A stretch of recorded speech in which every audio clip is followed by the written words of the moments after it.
The proof is in the pudding, and the pudding in this case is a football. Boom! Eat my goal! The goalie has got football pie all over his shirt.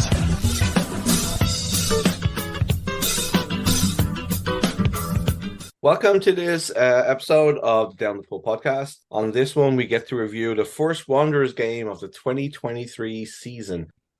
Welcome to this episode of the Down the Pool podcast.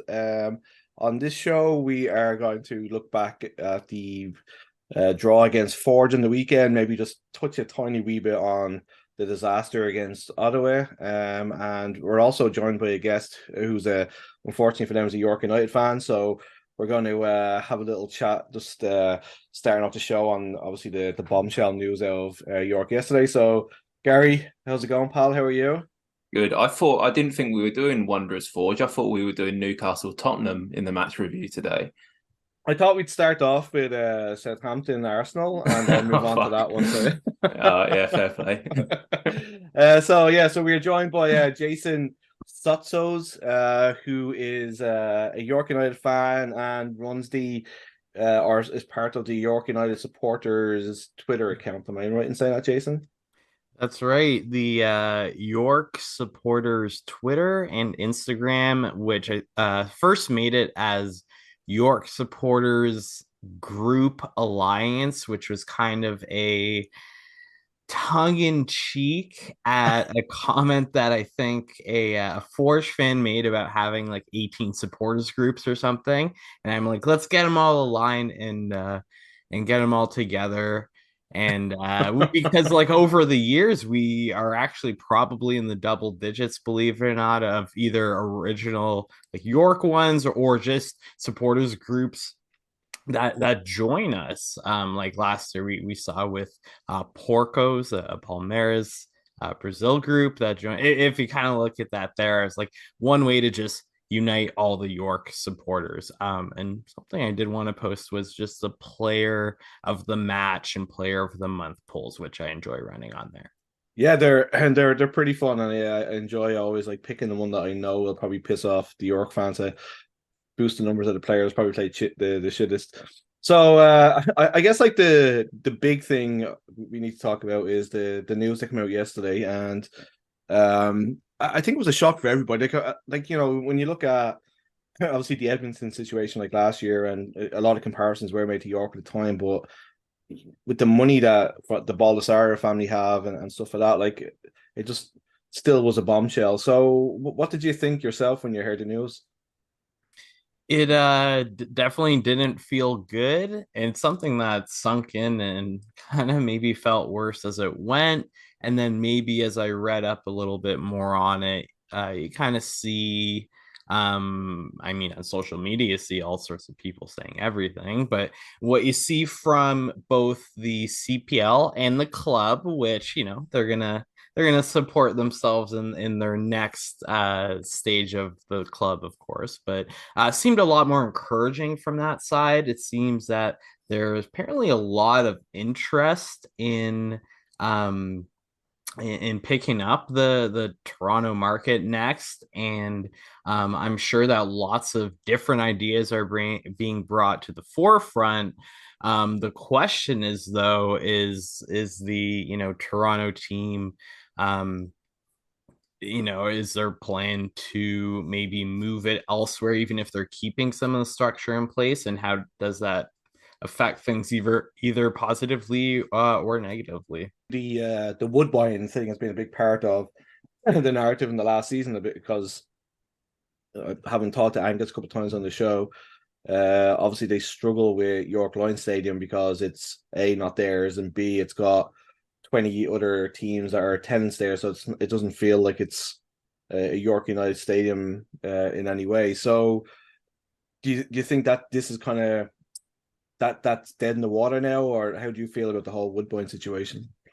Yeah, Woodbine is something I think when I first heard about it, I thought it was maybe a lot more of a sure thing, and maybe my optimism, or I don't know what it was, skipped ahead to thinking they had broken ground and were building it, and you see the concept pictures that look great, but then kind of looking or even listening to a few interviews or reading a few interviews, you hear more along the lines of that it's something maybe a bit more in discussions, and that it could translate to there's not really any progress at all, or that could I think if there really was ground broken, then we definitely hear about this stadium has started to be built. They're going to build it like this. So Woodbine, just myself personally, I've been a little bit more skeptical on. I think I'm still more on the side of if they, keep it in New York and stuff, that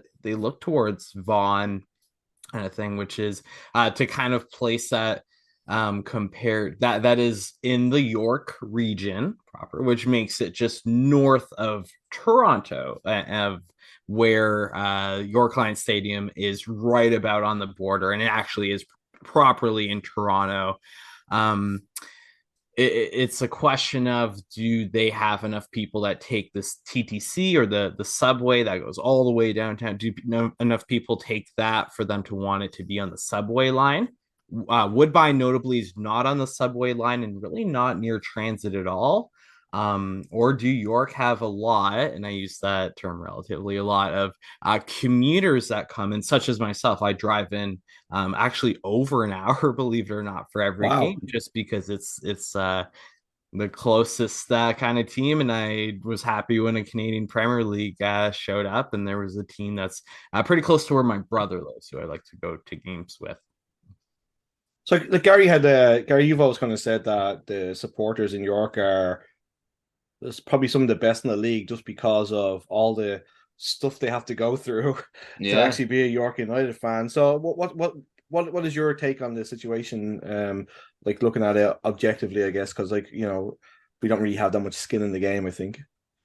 Yeah, I mean, I really do think York supporters are the best, or among the best in the league, simply because, like I said last week, it's really easy for you and I to go to Wanderers every week because we know it's going to sell out and we're going to be part of a community and it's going to be a good time. Whereas York supporters turn up even though they know people are going to take the piss and like, oh, York have no fans and all of that shit. I don't like that. I really don't like that, because I think there needs to be a lot more respect given to those supporters who are really, really supporting grassroots football, or grassroots soccer, sorry, in their community. That's incredibly important and incredibly admirable, in my opinion. So yeah, massive respect to York supporters. Regarding the news, like, to be honest, I've been so deep in social media. When I saw it, I didn't really think of like the big picture consequences. All I thought was like, fucking hell, some people are going to be insufferable on Twitter today. Like, people are going to be proper like doomy on Twitter today, and my timeline is just going to be full of people like catastrophizing, and I know it is like slightly troubling. But I just that's my honest answer. Like, I was just like, I'm gonna have to read some right shit over the next 2 days or so, and I have done, which was expected. But yeah, hopefully they can get something sorted. I don't know the region, I don't know the story really, so I just hope, yeah, that there's a club there for those supporters over the next year, 2 years, 3 years, 4 years, and I think more so than Edmonton, the league have a lot more at stake in making York work, and I think they're aware of that, and they'll probably compromise more than they did with Edmonton to make sure that York survives as a club. So yeah, fingers crossed. That was a big thing for me, that how quickly they released the news about all this, and I felt like with the Edmonton situation, just to kind of compare a little bit, like straight away it was like they won't have any players. Everybody's coming in on loan. It just felt like a club that was just going to collapse, basically. Whereas with this, it's like there's no talk of people losing their job. There's no talk of players like having to leave. It just seems like everything's kind of business as normal. And it seems like the last time it was like all of the owners are taking the Edmonton thing on their shoulders and they're paying the money for it, whereas this is like it's now actually being bought by Canadian soccer business. So it doesn't seem like that it's been spread out amongst, and I know they all technically own CSB, but it just feels like the wording of it just sounds totally different to what it was before. So I definitely think that they're gonna, like, they want it to work. But for yourself, Jason, like, I mean, do you think it can work the way it currently is? Because like there's no looking past the fact of, like last weekend, and the league doesn't help with the way that they schedule 3 games in a week. People just can't afford to go to 3 games in a week. It's not just the price of a ticket. It's getting the train there. It's like having something to eat, having a beer, blah blah blah blah blah. So when you look at 600 fans, like, I mean, I don't think it was a coincidence after the league start and the fans. But do you think like it's viable the way it is, like in your clients? It's tough to say, because is there going to be a big kind of rallying around the community? Because I think that's what I've seen succeed for like a lot of clubs. Like it's I hope that no one I know listens to this to hear me compliment Forge and Hamilton, but I like you see the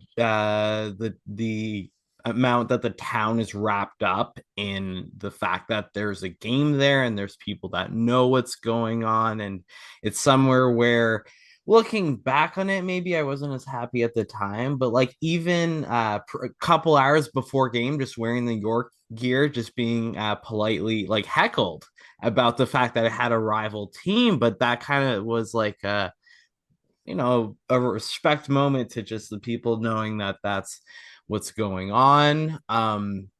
And I think, like, I don't want to go on the Ontario compliment tour, but just I think TD Place in Ottawa is another place where you see kind of along the streets leading up to it that, like, pretty much Atletico colors that, yeah, there's a game there. And I've heard as well with HFX, you see the same kind of thing where you see you can go to a store, like not just associated, like not just going to the game itself to get merch, but you can go to like other stores and other things like that there too. It seems that seems really the most stark contrast to where it is at York University. I walked up to the first game and there were banners for the Toronto Arrows. They play in I think it's rugby league. And the I think Toronto FC 2 might still be tenants there. That's not as marketed there, but it's just the university itself is it's red, and you see lions, and I see security in the front staff there, kind of is pretty close to supporters entrance there. Just kind of telling people that are maybe university students that their student card doesn't get in to the university game. That's not exactly what's going on there. That's a professional game. Wow, that's that's not a good scenario. It just seems to me that there's a lot of work that still needs to be done, and maybe York Lions Stadium wasn't. And I know it's difficult after the fact, but it just doesn't seem as like, from what I've been told. Like, I've talked to Ronan a couple of times, and there's not much like bars around the place, or there's nowhere to kind of like really build up a vibe to get the before the game to get things going. Whereas our stadium, it's not really a stadium. Our shack is like literally right downtown. It's like right in the heart of downtown, and it just makes such a difference. I actually don't think, Gary, if our stadium was anywhere other than where it is, like it was like outside of the city, it probably wouldn't work. No, it would. I mean, it probably still do okay, because I think this is a kind of city which doesn't have a professional sports team, but it wouldn't work to the level. I think it'd be a lot more sterile in the ground if you didn't have like a large percentage of the people going like at the boozers for the couple of hours before and then march into the match together. Like, the atmosphere would be far more sterile if you didn't have that. So yeah, that's a huge part of it. So I guess like the big question would be, if they decide to move the franchise, would it or rebrand it as Toronto? And obviously there's been a rebrand already, and that caused some issues too.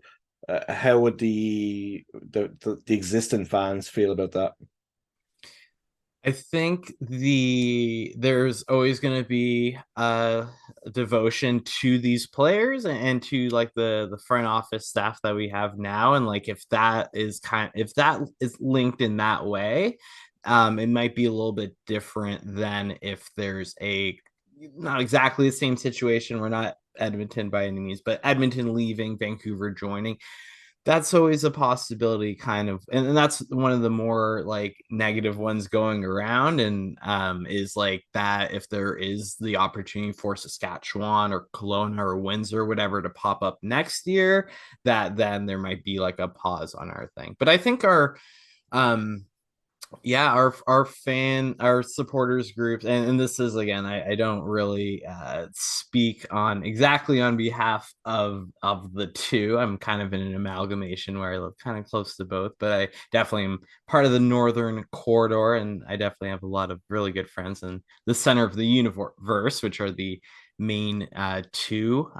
Center of the universe are big on it being in Toronto or downtown. So if they ever consider like a Lamport Stadium, that's where the Toronto Wolfpack rugby union team used to play for a few years. But then you're really getting so close to TFC that I've seen people argue that that's incredibly close to the territory of BMO Field. So it probably doesn't help. There's been commentary about, I think Armin from One Soccer threw out a couple of like Brampton, Mississauga, Scarborough, those kind of ones where they're separate. Sorry, Brampton and Mississauga are separate cities. Scarborough is technically the east end of what makes up Toronto, but it's more of a defined region than New York. I actually saw one of the comments on Twitter asking, does anyone really say that they're from York? That definitely does exist. And I know the Northern Corridor guys especially are proud of, I know Chris and Josh have mentioned that when they were on this show, that they love that it being York region, they maybe didn't feel as close to Toronto. In another video I watched the other day from Toronto sports guy who's going over this in just a 14-minute video that I just think summed it up pretty well at the end, where they're kind of not sure a little bit if they're a York region team, which again puts them in the GTA north of the city, a little bit distant from BMO Field and from Toronto, versus a Toronto team where I wish I had it with me. It's upstairs. My season ticket scarf from last year has got an outline of the CN Tower. And the shirt last year, the Green Park one with the silhouette, actually has the city on one side. I didn't really notice this till I bought it. And there's a bunch of trees representing the north part just on the other corner there. But it kind of almost represents a tough you're kind of standing, not really being on either side of the fence, where maybe if that's what the team needs, where I feel like sometimes there's pockets, like I think Mississauga could be really good, and there could be a few thousand people that say, oh, I think Mississauga in itself is close to a million. I could be way off, but it is in the high hundreds thousand. It's at least somewhere between 500,000 and 1 million, which is a terrible range to give. But there's a lot of people in Mississauga, and if enough of them want to follow a team that moves there, if it's Mississauga FC, if it's like another thing too, as I hold up the colors here, is I got all this green and blue and gold stuff. I'm not the only one too that wouldn't want to have to rebrand my closet once again. That makes a lot of sense to me. Jason, my Ontario geography is not very good. How far away are all of these places you're talking about to the area David Flanagan wants to introduce a team to? So Windsor is pretty distant from all of them. It's very, very close to Detroit, Michigan. So Windsor is a border city, and if you drive, so I used to live in London, Ontario, which is right between Toronto and Windsor. So I feel like Windsor is about 3-4 hours from Toronto, so maybe about 3 hours from my live search it. So it would be from York or Hamilton. We're talking over a 2-3 hour drive, but like that makes it makes it very doable on a road trip or even like a bus trip or something like that. But it wouldn't be enough for I think a daily or a weekly trip that it's too far from even like Mississauga to Windsor again would be several hours, 3 hours, even probably more. So it's not like, yeah, that was my concern, that wherever you went, you'd be kind of stepping into that territory as well. But it sounds like Ontario is so big that that wouldn't happen. I think my idea behind like the ideal location for a team would be, number one, a city with a bit of a chip on its shoulder and a city with a lot of civic pride. And I think that's Halifax got a lot of that, hasn't it? I think Halifax has got a bit of a chip on its shoulder about thinking it's like the forgotten city of Canada, and also Halifax has a lot of civic pride as well. And when you kind of put those two things together, that's when a team really does well, because people want to support their city, and they kind of want to announce themselves as well. And so yeah, if there's, I don't know Ontario that well, but if there's an area like that which within Ontario they feel really like kind of separate from the rest of the province, because like we're our own special thing. If there's anywhere like that, then I think it would work. That's well said, because I think Hamilton probably feels a lot of that, and that's where they've had like their success there. Hamilton's got a CFL, Canadian Football League, pretty good rivalry with Toronto, so there's again probably some Hamilton people that make the way up for Toronto FC every time and consider themselves part of the greater Toronto area. Probably some Hamilton people that exactly what you said, that's like a Hamilton versus everybody kind of thing. And I think of a few of the places I've listed, I think Scarborough probably has that. They feel like maybe the quieter, forgotten neighborhood of neighborhood city, like within Toronto. And even going a little bit outside the city, a place where, again, a little bit biased because I live there, but they have great support for the hockey team and sell it out all the time, is London, Ontario, which would be that would put, if there were teams in Windsor like Clanahan wants, Hamilton, a team in London, and then a team in York region, or if it moves elsewhere, again somewhere in the Toronto region, would be those four teams plus Ottawa.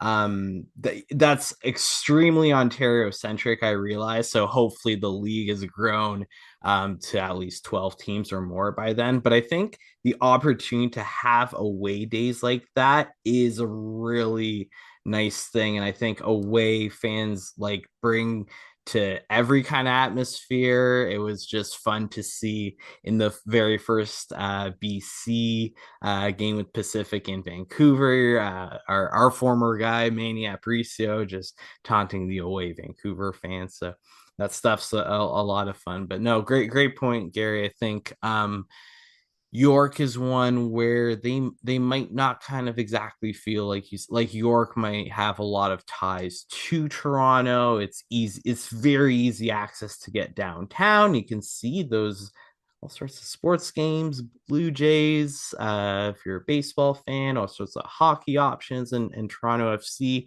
not too hard to get to. So again, I can't really speak on a lot of the people I'm close to in the supporters groups do feel very strongly about York. And if they're part of Center Universe, they feel very strongly about Toronto. And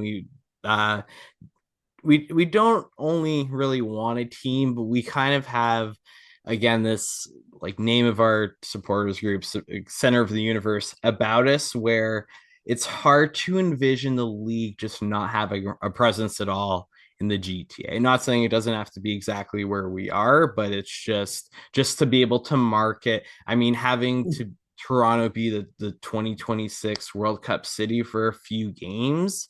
It was a point that Angus brought up, that's a great one, that you're going to see a team in Toronto. And I really think that point you brought up earlier is there's a lot of reaction on social media, and it was one of the rare things where I'm like, no, I'm gonna like definitely hold off a bit, because I mean, I've worked at places where we've changed owners and nothing has really happened too much at all. And I've worked at places where we've changed owners and it's kind of rocked the ship a little bit, but there's no point in kind of speculating either way, because I think a really, really telling thing is Angus obviously is still the president and CEO and has a great relationship with Mark Noonan as far as we can tell. So hopefully he keeps doing what he's doing, and they're working on some good ideas, and they might have someone with some brilliant idea that I can't come up with on here, and thinking of a great place to either move the team or build a new stadium, which is what we hope. I just wanted to really get somebody on the show just so we could have just kind of get the supporters input into what's happening, because there's going to be, I reckon, an awful lot of like PR stuff in the next couple of weeks on all this stuff. So it's interesting to hear what the people on the ground are hearing. So Jason, thank you so much for joining us, man. It's been great, and we really hope that everything kind of works out for you guys.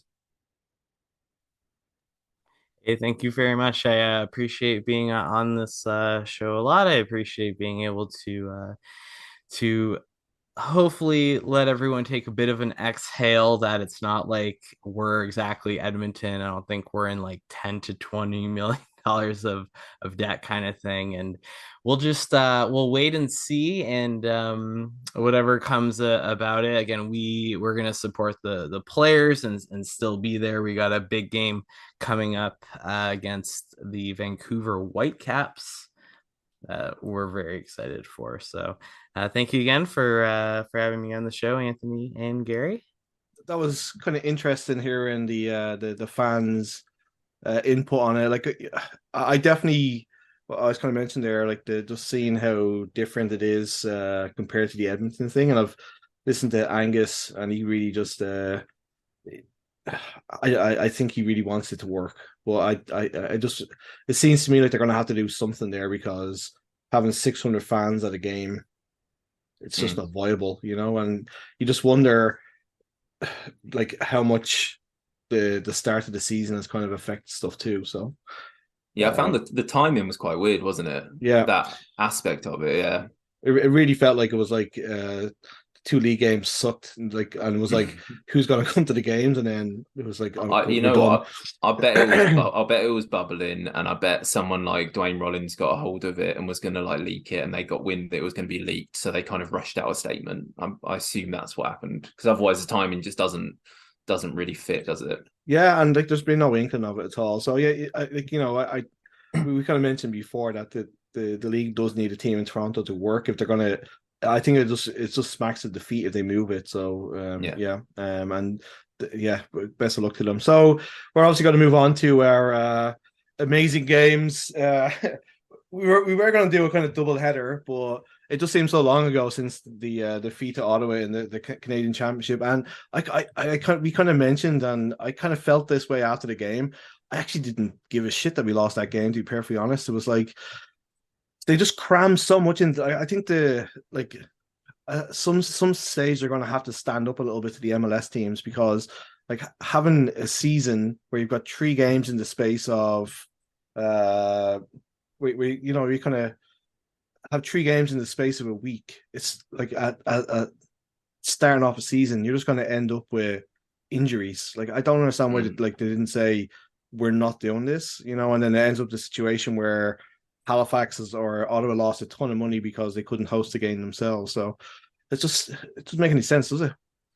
No, I feel like the people at the league still feel like they need to be a bit subservient to MLS, because I just feel like at some point in the future, the league is going to ask a favor of MLS. They're going to need a favor of some kind.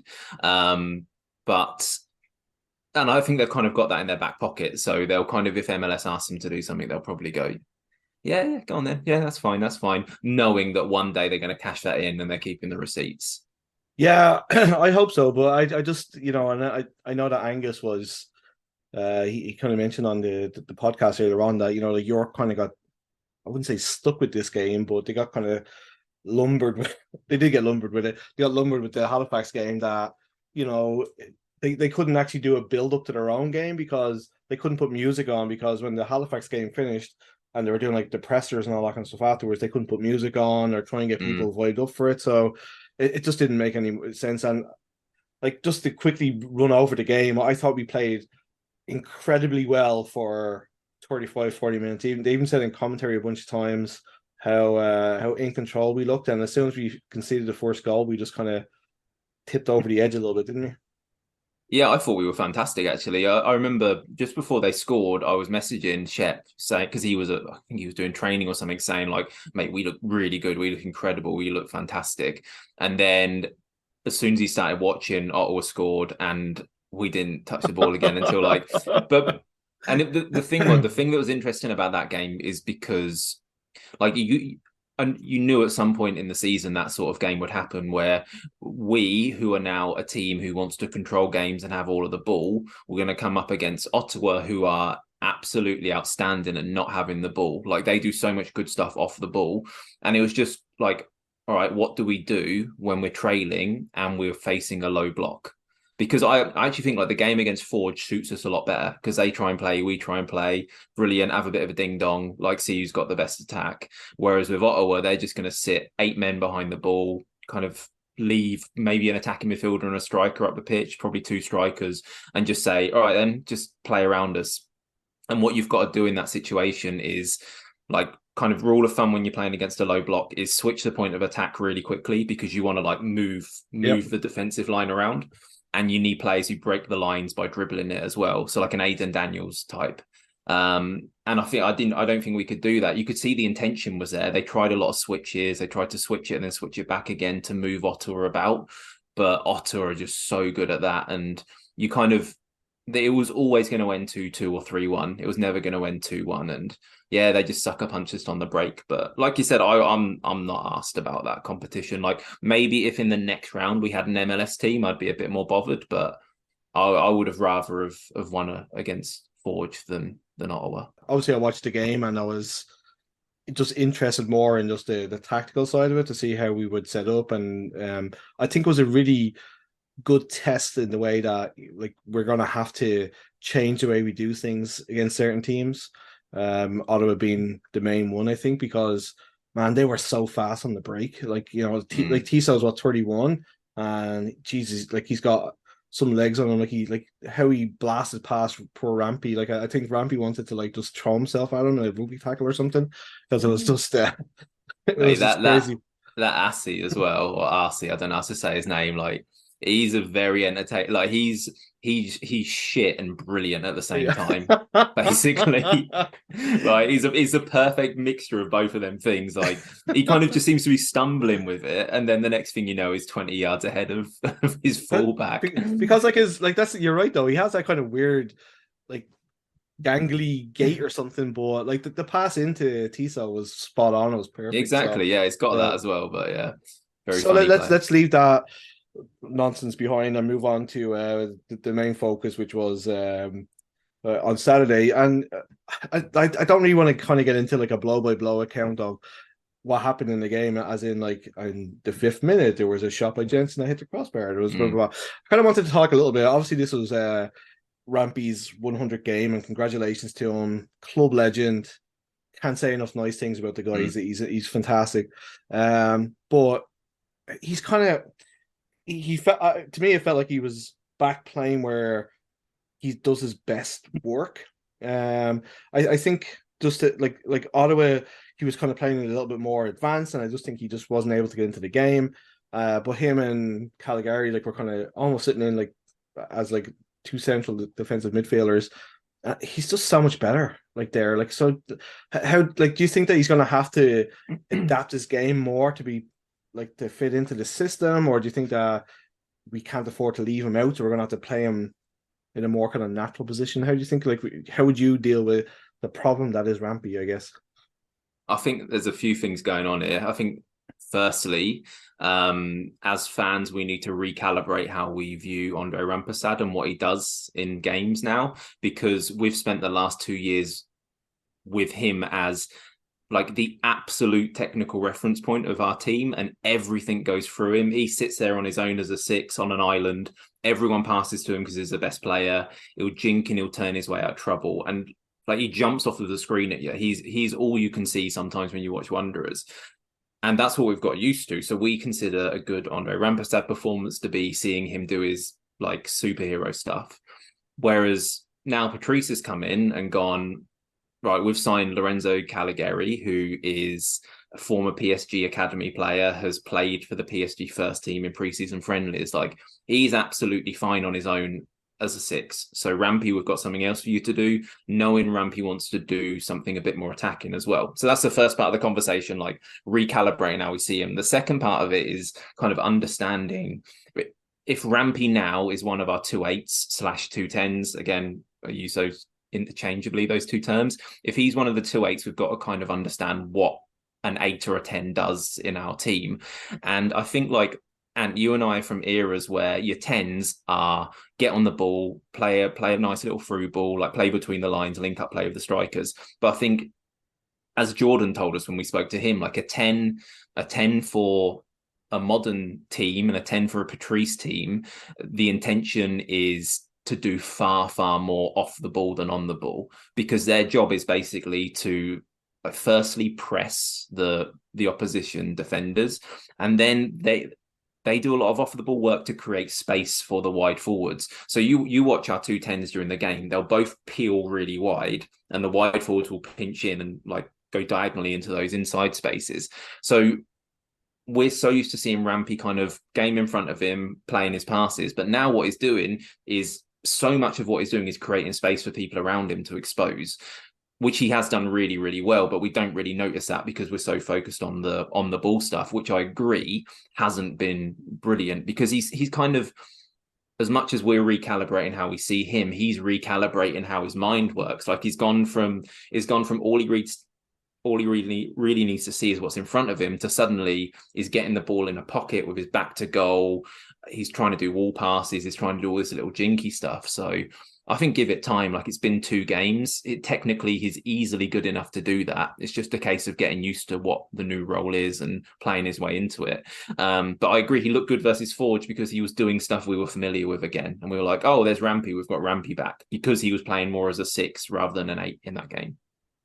So do you think, like, yeah, I know you said there you think he's good enough to play that role, but you think that we have players who are better, who that's their natural position, or do you think that he is better than what we have? Who would you say would be better in that position than him?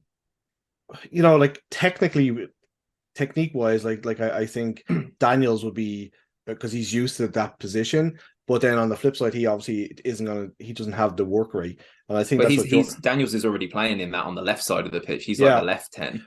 Just something like that. Like I just think that, like, you know, I just feel that he is, I don't know, I'm just like, I guess you're right. I'm just so used to him seeing him as a 6. But I just think that, like, he was giving the ball away so much, and it's like, do we have the time to wait for him to catch up with what it is that we want to do? Or, you know what I mean? Like, it's just, it's a tricky one.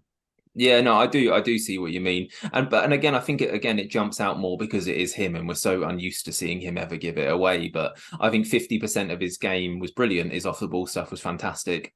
And the on the ball technical stuff, he's easily good enough to get his head around that sooner rather than later. So I'm not too worried, to be honest. And I don't see anyone else who's a better option. Like, we play with 2 10s, so you kind of need in the squad at least 4 10s, and we've got Rampy, we've got Aidan Daniels, we've got Callum Watson, who does that in a really aggressive, pressy way, and probably Armin Wilson, if he can get up to speed. He's the 4th. I personally would like to see Timoteo there as well. I think he's a good small space player, so could tuck in and do that combination stuff. The off the ball stuff I'm not so sure about, but yeah, it's a long season. Like, he'll figure it out, definitely. It definitely seems like there is I think that because we got a new manager and we all kind of expected that things are going to be super, super great starting off, you know what I mean? I think it's one of those things that, like, you know, there's so much stuff for people still to learn, even though we had like a very long pre-season. it's not the same as being in game and trying to learn this as you go. And I think that you're right. Like, game 8, game 9, we'll start to see people kind of adapt into what it is that they're being asked to do, rather than, because you can try and replicate this stuff as much as possible on the training ground, but unless you're in a game and you've got people who are pressing you for real and trying to really get the ball off you, you're never going to be able to practice. So I think, yeah, I just think it's like when you see somebody who is like such a good player and seeing them kind of struggle a little bit, you're wondering, like, why the fuck are they there? You know what I mean? It's just a natural kind of fan reaction, but I guess that's why I'm sat here and Patrice is getting paid the big bucks, right? So, but I did also want to talk a little bit just about your good friend Wesley Timoteo. I thought he was phenomenal. Like, Massimo Ferrin got a lot of the plaudits on the weekend, and rightfully so. And so did Yann Fillion. Obviously, he had a great game, but this guy, I love watching him, man. Like, I mean, like the pass that he laid on for the goal to Massimo was phenomenal. He's such an intelligent player. Against Forge, he really benefited from having a more traditional right back playing behind him, because if he's kind of an inverted right attacker, you want a really attacking right fullback to overlap you into that space, so then you can like underlap and invert into the central areas, which is where he wants to be. He doesn't want to be playing on the exterior, beating a man and trying to whip one in with his weak foot. He wants to be cutting in onto his left foot, and you saw that with the goal, like cutting on his left foot, beautiful pass out to Massimo Ferrin, and that's what he's good at. And like we've talked about this before, he's an end product monster. His goals and assists, like he will always get you goals and assists. And as much as that was Rampy's assist for Ferrin's goal, like it was also Timoteo's unofficial assist as well, wasn't it? Because that doesn't happen if he doesn't play that 30-yard pass. It's like in ice hockey when they have like the 2 assists, so you get like I think they count like back 2 assists. But it was just before that when he played in a ball to it might be Ferrin as well. Ferrin again, yeah.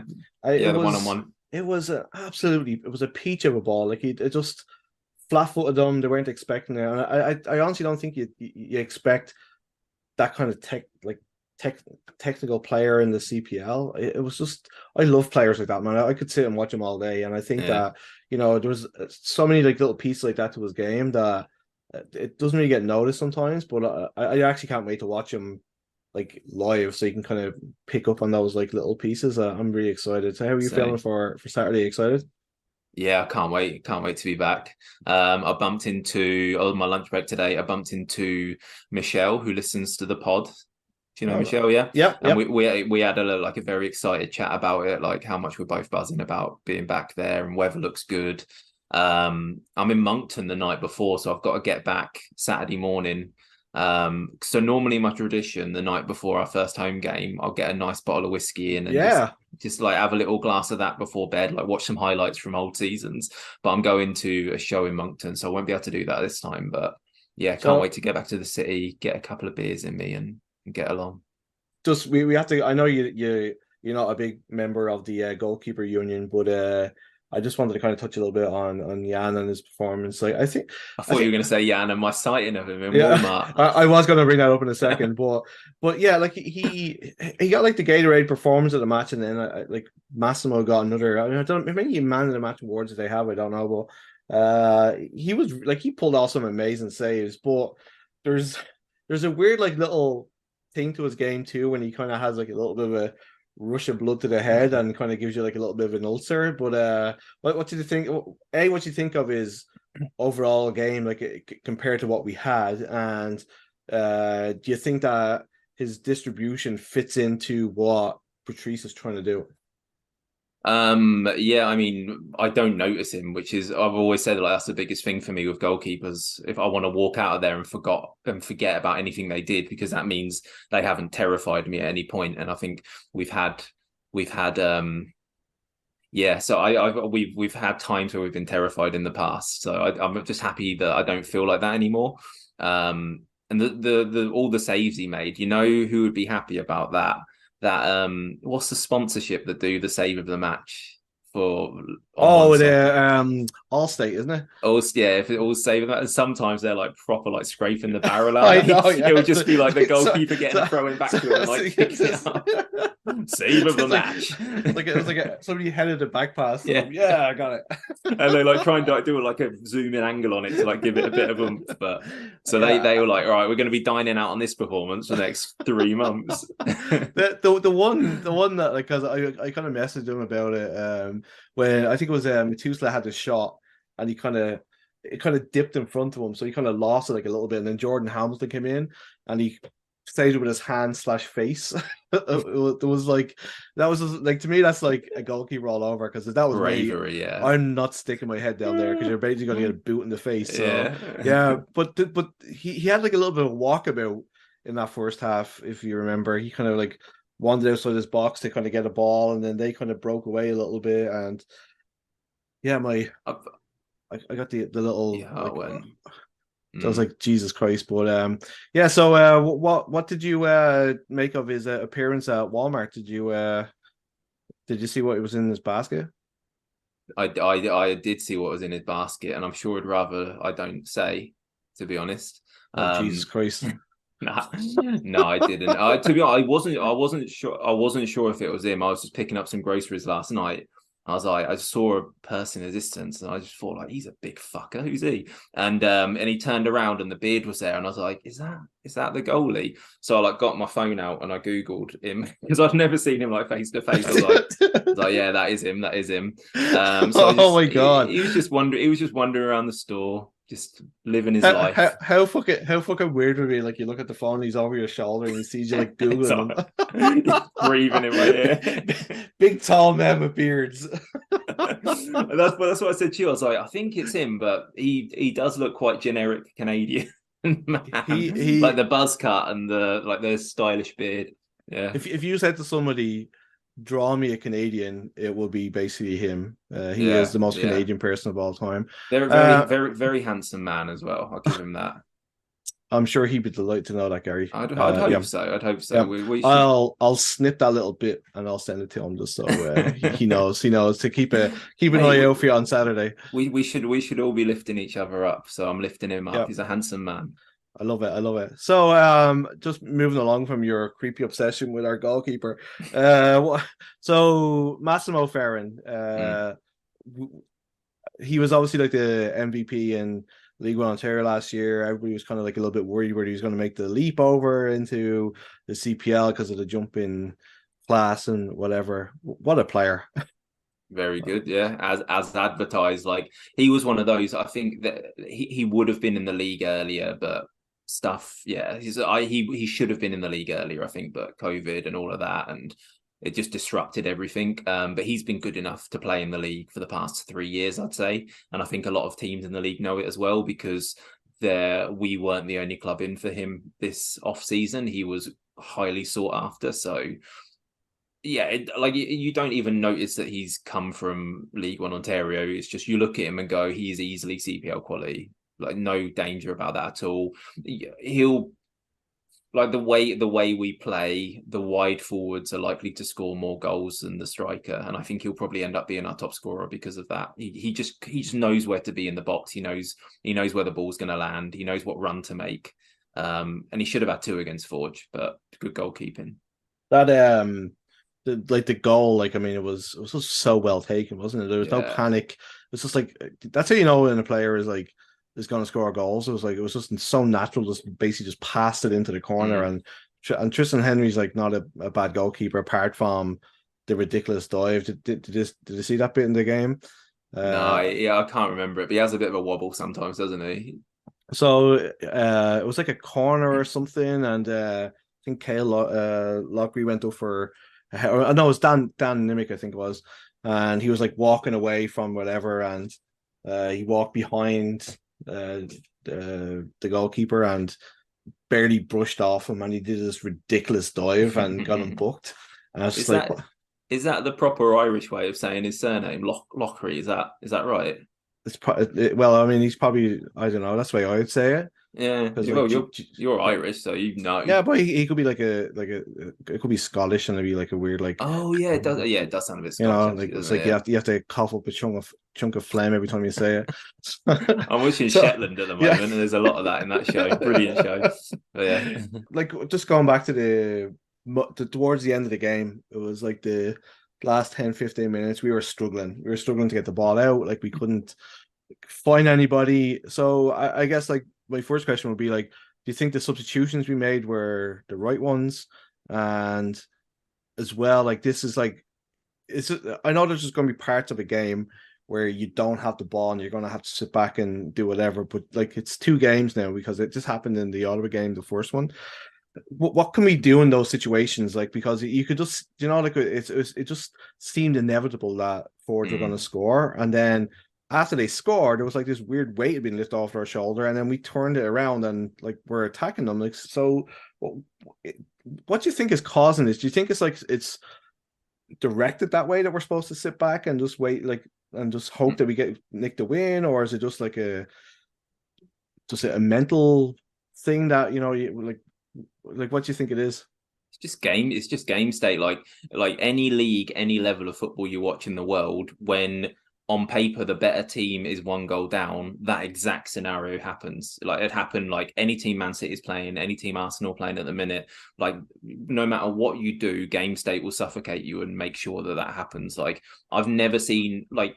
Have you ever seen a version of that game where the weaker team like us are 1-0 up and then we just control for 90 minutes and are not threatened? Like that was always going to happen. And the reason we look good again once they score is because we were dead on our feet. We were completely knackered. Like we had a day's less rest than Forge. They played a PLSQ team. We played a CPL team. Like that matters when you're playing your first 3 games in 6 months. And we were just completely gone. Our legs were gone. Like I was looking at Ryan James, I was looking at Lorenzo and just thinking, like I was watching the game with my cat. Like I was just sat on the sofa and my cat was at one end giving herself a little bath. And I was just chatting to her the whole game because I was like agitated and nervous. And I just kept saying to her, like, mate, our legs are gone. Our legs are gone. And I was just looking at her. She was just licking her bum or something. She's like, fuck off, I'm trying to have a bath here. But I was just like, that's all I kept saying for like from 70 minutes onwards was like, our legs are gone. Our legs are gone. And it was always going to happen. And I jinxed it. Like personally, I jinxed it because I've got a WhatsApp group with all of my mates from back home, all like really big football guys, and they always ask about Wanderers, and we're always chatting about it in there. And I messaged them on the 87th minute, going like, "Boys, I think like we're 1-0 up against the best team in the league. I can't believe it. I think we might actually hold on here." And literally 2 seconds later, they scored, and like my mates just were piling in. Like they went on SofaScore, whatever it's called, to see who scored, and they were like, "Oh, pass your scans the tissues," and all of that stuff about it. It hammered me, but yeah, I really thought we were going to do it. But so just so everyone knows, it's 100% my fault that Forge scored because I got all gloaty about the fact that we were going to win. So sorry, everyone. So if you see Gary at the game on Saturday, make sure to remind him that he's a wanker and he ruined their weekends. Yeah, that would be ideal. Yeah, but like after what happened with Tottenham, I would take the 1-1 win with the 1-1 draw with Ford. So I really think overall it was a really good performance. It was like after the setback during the week, I think we came out, we played really well. We weathered the early storm because they were obviously at home. I thought thank God. After they hit the bar at the beginning, I was like, oh fuck, we're in for a long one here. And then we just started playing our game, and there is like a bit of a confidence in the team too, that they're like you can tell that the players believe in their abilities and that they're good enough, and it's so nice to see. I kind of, just before we get into like our player of the match and stuff like that, like, so do you think that's going to be like a big part of the season? Excuse me.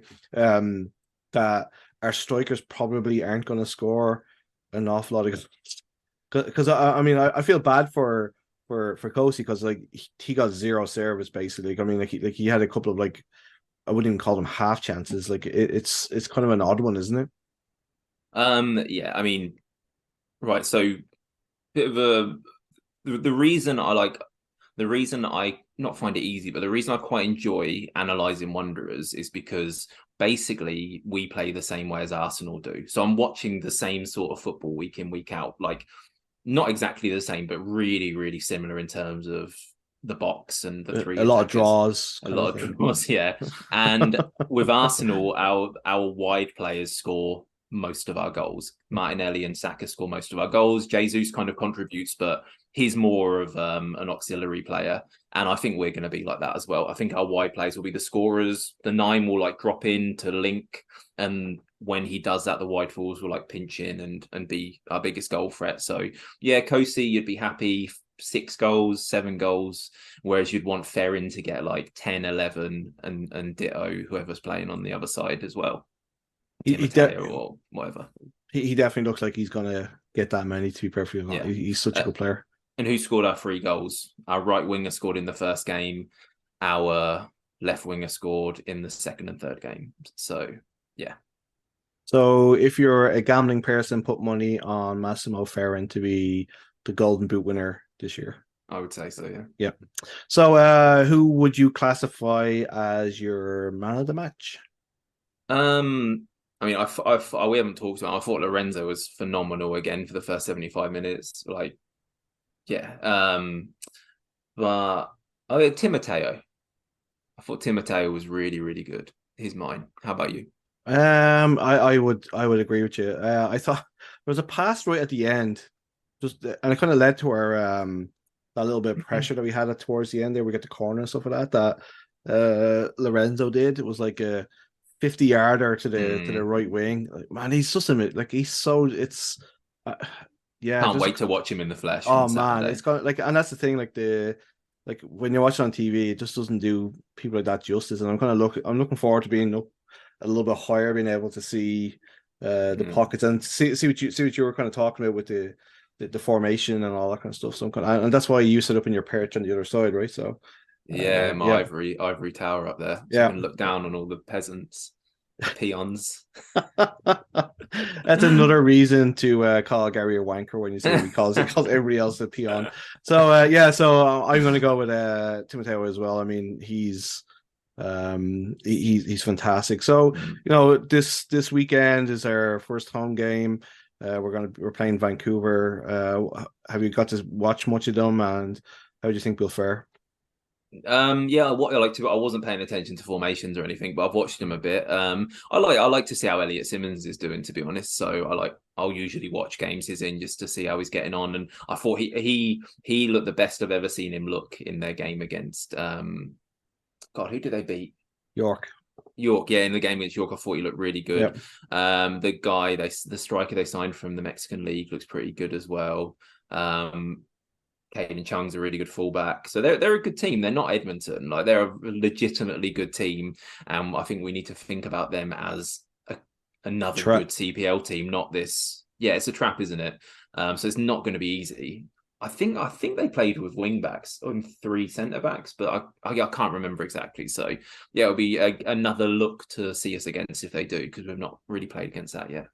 Yeah, I watched them against Pacific in the first game, and I thought that they were really good. Actually, they've got some pretty decent players, as you mentioned. I thought they recruited really well. It's not easy to bring that all together, but it's basically what Halifax has had to do because we've got so many players too, right? So it's going to be interesting. Like I think we should be too good for them, and hopefully get a win out of it. But it's going to be interesting to see. We normally do okay against Pacific when they come to Halifax, and like ditto for them, vice versa, because it is such a long journey and the time difference. So it's a 3 o'clock kickoff. So for them, what is it, 4 hours difference? Yep. So for them, that's 11 in the morning. Let's say you eat 3 hours before the game starts. So we're eating at like 12 o'clock, which is normal for us to eat a big pasta lunch. For them, that's 8 in the morning. And just those little details, I think they're probably going to not be able to sleep until 2 a.m. because, again, of the time difference. So we normally do okay at home against teams from out west. So hopefully they're exhausted. And we're going to set off firecrackers outside the hotel. Yeah, I Absolutely, knew it. You two are crazy for that. I know. Yeah, so I'm super excited for us to be back home. It's we're also going to have a new cookbook out because Denton sent it Nice. off to the printers, and I think he got them back already. So it's I always can't wait to see him in his regalia outside the I know stadium. he fucking lives for it. I love it. Yeah, So me too. I'll make sure that I'm gonna pick up a cookbook. I'm really excited for it. Hopefully my wife's organized a babysitter, or else our kids are gonna have to fend for themselves for a couple of hours. Is your wife going as well? No, she's working, so I'm hoping that we get Oh. a babysitter in, or else the boys have to look after themselves for a couple of hours. Fine. Yeah, I'll just put them in front of the TV. They'll be grand, you know. Just don't poop. That's all I ask. So I'm really looking forward to it. So, Gar, it's been great. It feels nice to be going into the home opener with some positivity. It's so nice, and I really, really, really hope and pray that we get the performance to match it. So I think we will. no pressure, lads. No pressure. And Yann, watch out. Gary's going to be waiting for you after the game because he's your stalker now. So, and thanks to Jason for giving us a bit of insight into the situation at York. It's definitely going to be a story that's going to grow and grow, I think. So.